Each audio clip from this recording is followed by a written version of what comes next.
bakti sosial untuk menyelamatkan jembatan.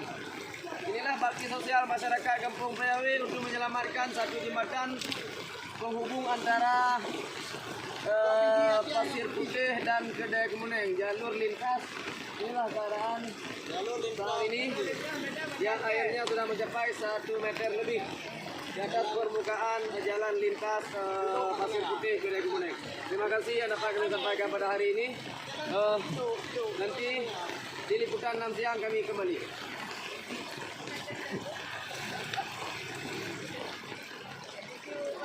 Kalau apa dulu? Saya dicepetin.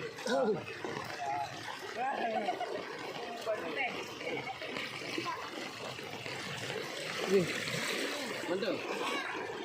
Mantap. Mohon kepada rakan-rakan simpatisan, ini kondisi saat ini walaupun sungai sudah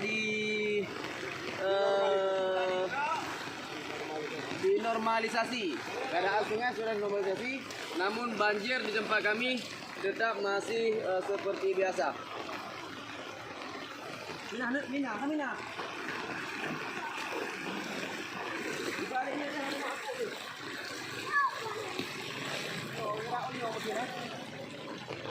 Kau dia.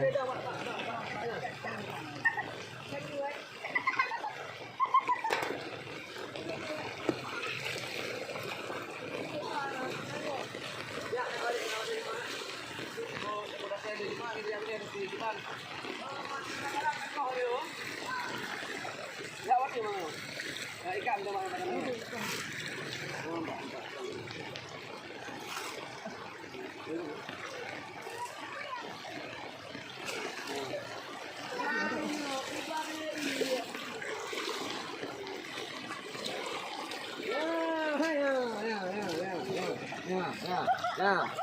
Ya, lebih ya.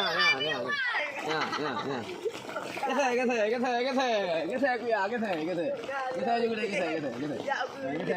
ô cái đây như cái này,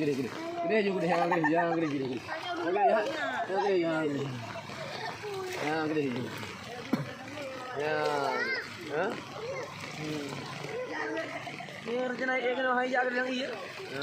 Cái